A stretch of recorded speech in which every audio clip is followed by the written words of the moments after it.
Kailangan mo ng bangko? Idol? Hindi na. Baka mahirapan yung shampoo niya. Sanay na eh. Ah. Sanay na. Kailangan maghanap buhay. May laban mamaya eh. So ito na guys, nandito na kami kay Boston eh. Ayun siya. Malis lang saglit. So ini-start. Ayun yung motor ko. Nandun. Ito yung motor ng kapatid ko. Yan. Nandito kami ngayon. Time check tayo. 3:37 PM. So ano sabi? Saglit lang daw. Sabi saglitan lang daw. Oo, matagal din daw. Si Boston eh oh. Boss. Marami tayong takin ngayon. Tama mo, mag-vlog pa oh. Tayo kasi kan. Ibag-vlog pa tayo ni sir oh. Andiyan, mag-shoutout ka muna dito oh. I-vlog natin yung kung paano magpalit si Boston eh ng ano, ng 14 liters no? Oo. 14 liters, ayan. Ayan. Sa mga gusto magpapalit yan, makikita nyo sa screen nyo yung contact number tsaka Facebook ni Boston eh. Sikat na sikat yung si Boss no? So, lalo na sa mga lalo na matik yan. Lalo na nung ginanap yung ERCP, mamaw, yan ang mamaw. Tiwala lang, tangke lang ang bawal. Oo, tangke lang. Diyan kami nahirapan boss eh. Tangke, no? Ilang gasolina, ilang tigil kami. Simula nung ano? Oo, hindi na. Dire-diretso na. Tiwala lang. Tiwala lang. Tiwala ka lang sa gasolina. Oo. Ay kuya. So yung makikita nyo yung tangke namin. Ayun. Ilang liters ang NMAX boss? 6 liters lang. So anong nangyari dun sa endurance na ginanap namin, pagas kami ng pagas kahit ang bilis na useless.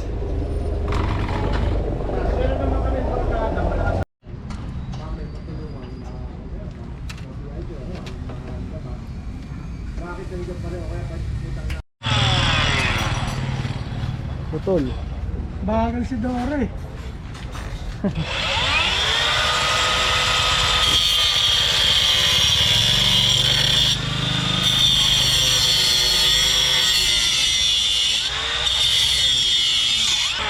Palas. Ayaw na. Paalam. Yung sarap, live ball. Live ball. Wala eh. Gusto kasi mga tornado. Uy, full tank. Full tank pa yun. Boss, ba't ba natin tinanggal yung ano doon? Ito.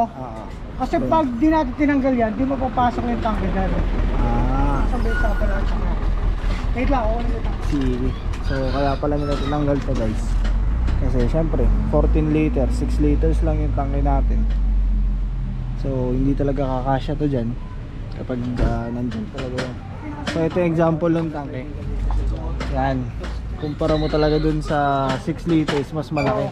Pag di kasi natin tinanggal yan, di kasi siya papasok dito kahit Oo. paano gawin. Di siya kakasya. So, dito natin pararaanin sa ilalim. So, obligatong tanggalin to. Tama, tama. Ngayon, pag tinanggal natin to, di naman siya magiging mahina. Kasi halos eto, sabi nga ni Sir Meg, eto. Yung apat na yun, mag-guide pa rin siya sa chassis. Magiging parang pundasyon pa rin. Magiging pundasyon pa rin siya. Kaya hindi pa rin siya ihina. So kumbaga parang ito, parang suporta lang eh, So, no? eto lang yan, oh. Kawit lang nito Kawit yan. lang. Kawit. So, eto, tatanggalin na rin kasi natin to, itong plastic na yan. Wala na to. So, wala na rin yan. Hindi, may kakabit pa rin natin yan kasi may mga torni, may mga tuks pa rin dito yan. So, hindi pa rin siya matatanggal, hindi pa rin siya malalaglag. Tama. So, itong bakal nito, ito lang purpose niyan, dyan nakakawit. So, baka isipin nyo, yung bakal nito nakatuod sa tangke, hindi. Hindi siya supporter. Yun. So yun guys, maliwanag na. Kaya Pero- yung iba nagkaano kasi, daw tinatanggal to. Kasi pag di tinanggal to, hindi papasok yung tangke malaki. Kaya obligado tanggalin talaga. Sa mga baguhan katulad namin, ngayon alam na namin yung dahilan kung bakit tinatanggalin. Pero syempre di sa mga nakapagpalit na, alam na nila yan. Kasi halos lahat naman ng Oo. debit namin tinatanggal. Kasi baka yung iba, merong iba nagko-comment bakit tinanggal, baka maging matagtag, umalog, baka malaglag. Lalo na pag sa endurance. Marami Sa amin, kasing eh. ganung nagtatanong eh. Tested na sa endurance. Oh, proven and tested, tsaka baka basta kay Boston eh. Matik yan. Wala Tangke na. lang baon, no? Wala nang ba wala nang tanong-tanong, tangke lang baon. So tinatagal nitong gawa na to siguro mga kalahating oras lang Kalahating oras. sa isang motor, sa isang motor. Sa motor, pag may crash guard, medyo Oo. matagal. Kaya katulad sa akin, may crash guard yung akin, may dalawa yung mini driving light ko. So medyo matagal talaga siya. Kasi tatanggalin mo pa yung crash guard. Tapos tatanggalin mo pa yung nakakaano yan. Yan. Malansay na aking motor. Ayun, makikita niyo si Max. Yan na siya. Wala na. So grabe ito yung 14 liters yung makikita nyo. Kumpara natin dito. Ayun. Tingnan nyo, napakalaki ng diferensya. Tingnan mo naman. Kahit siguro bumiyay ka hanggang Mars, hindi ka maubusan ng gasolina dito eh. Hindi, parang nakakotse na rito eh. Oh. Kaya pag ipaar ka kaya may 1,000. Oo, ready mo talaga yung 1,000 mo. Kumbaga ito, ang full tank nito ngayon, mga nasa 400, 300. Ito, itong 14 liters, baka mga nasa ano na to? 1,000. Tingnan nyo naman. Grabe, ang laki. Yan yung ikakabit sa motor natin ngayon. Napakaganda oh, linis. Pulido yung gawa. Tingnan mo, bagong bago pa, may ano pa to, may tape pa rito. Ibig sabihin, kakapintura lang nito. Boss, tapin na natin. Tara!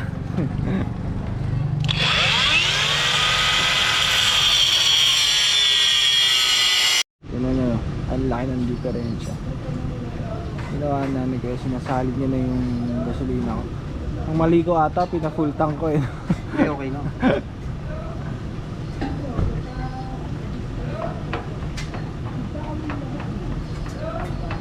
Yan. Kaya sa 600, dalawang karga lang yun. Oo. Yung kay Sherman nga, pinalta namin, 6,000 pa lang, ang dumi na. Sigurado, ako 10 pa lang eh. Makikita mo naman. Oo. Kasi kung mo na sa gas. Grabe. Grabe, dumi ng filter niya. So ito yung nagsusukat ng dami ng gasolina mo. Yan. Ito yung nagpapacket dun sa gauge mo kung gaano kadami yung gasolina mo.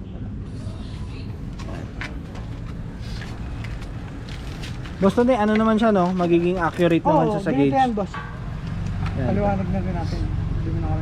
Di ba pag tumaas yan, ibig sabihin niyan, full tank. Full di ba? tank. So pag bumaba yan, bumababa rin yung gauge Gasolina. niya, di ba? So yung dating stock natin, ang tangka di ba maliit lang, eto lang siya dati. So ngayon, pag bumaba yung nasa dati, bababa na siya, di ba? Ngayon yung tangke natin, eto na. Tangkal. Ubusin niya muna lahat yan, di ba? bago Bago Baka siya matagal bumaba. siyang full bar, no? Yung unang bar lang. Oo, yun. Ngayon, once na ma-reach na yun, ganun pa rin. Babalik siya parang pa rin stock. sa normal. Oo, tama. Kumbaga, ang unang bar nito, tatakbo ka ng mga 150 o 180 kilometers bago siya magbawas dun sa 1 bar. 1 bar. Pero once na magbawas siya dun, kung ano yung dati mong gas, yun pa rin. Oo. Yun pa rin. Walang mababago dun. Kasi wala naman tayong babalak. Oo, wala naman. Hindi na natin Wala babalak. naman kinalas dyan eh. Yun pa rin, accurate pa rin siya. Ganun. Yun no. So ayan, maliwanag, di ba? Kasi iba nagtataka yun. Oo. Baka pag lumaki daw, baka daw hindi maging accurate. Iba, para bakit daw ang tagal. Natural. Ang laki ng gas tank mo eh. Oo, diba? Ang yung unang bar lang, kasi Oo. yun lang yung nagalaw eh. Baga, uubusin niya muna yung Oo. dinagdag natin. Pag naubos yun, saka lang pinagalaw.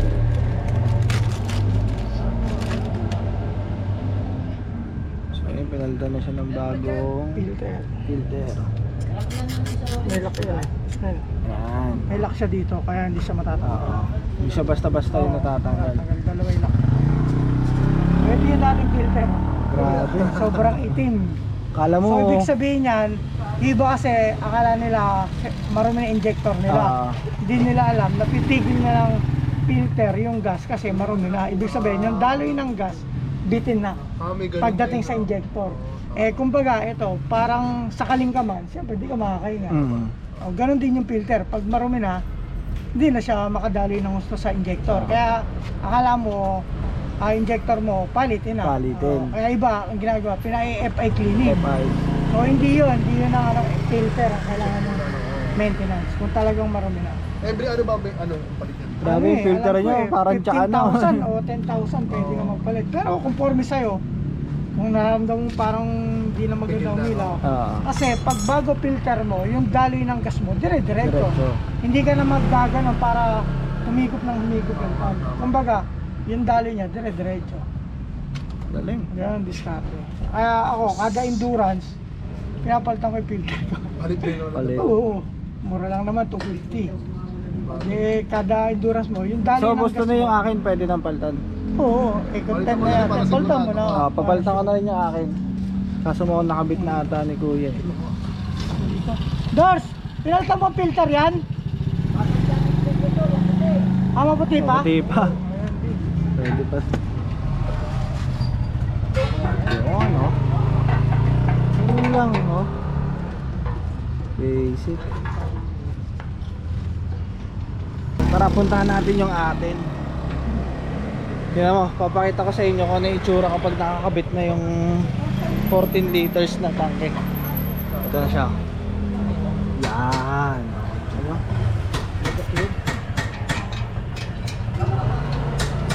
Bagong bago.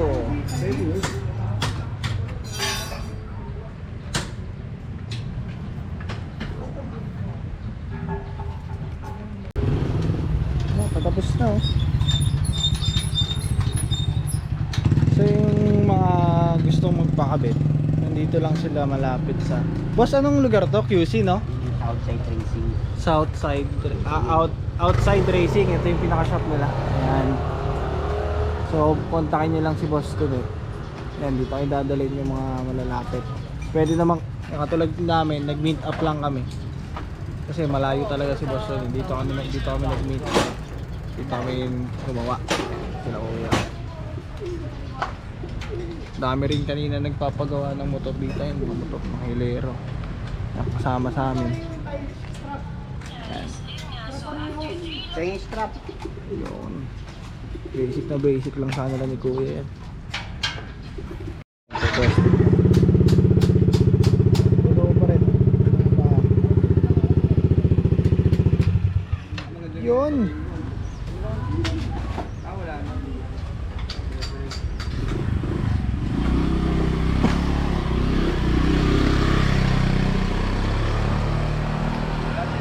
Ano guys, so yan o, binabalik na. Pati yung motor ko nakita nyo kanina, tinatakbo na nila.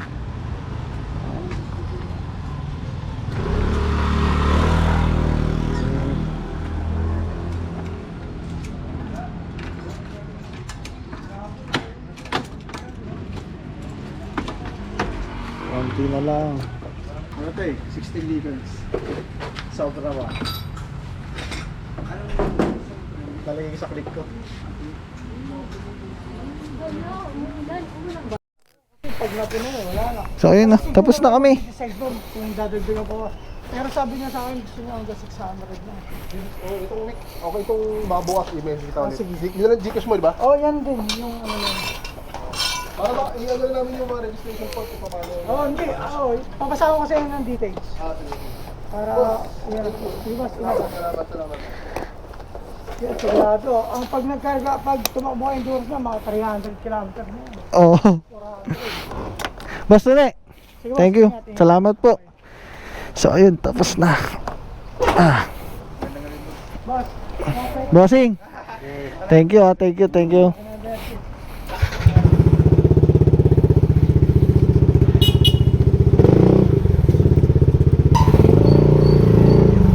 Pauwi na kami. Tapos na ang kabitan. Basta na. Salamat po. Salamat sobra ha. Thank you po.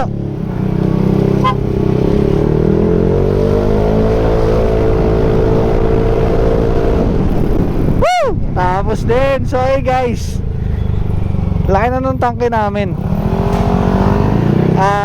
Dating 6 liters, ngayon naging 14 liters na.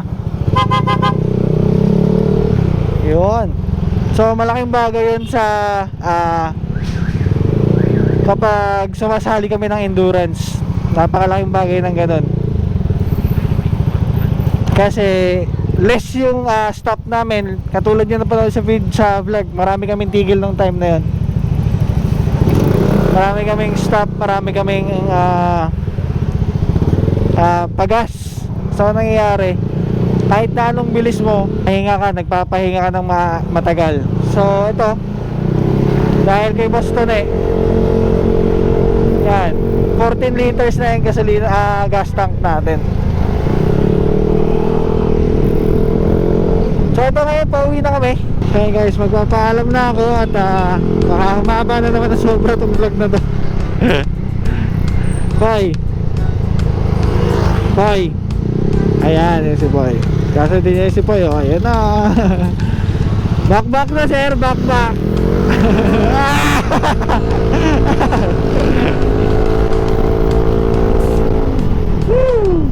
So ito, pauwi na kami. Paalam na. Thank you sa panonood. At yun, teka lang. Ayan. Huwag niyo kalimutan mag-like, share, subscribe sa aking channel. Click nyo na rin yung notification bell. And syempre follow nyo ako sa aking Facebook page, Franz Motovlog. Tapos sa aking IG account, at _ Franz Motovlog. Ayan. Masyado nang magulo dito.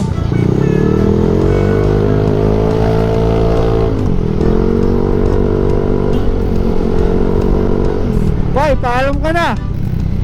Bye-bye, bye-bye, yun.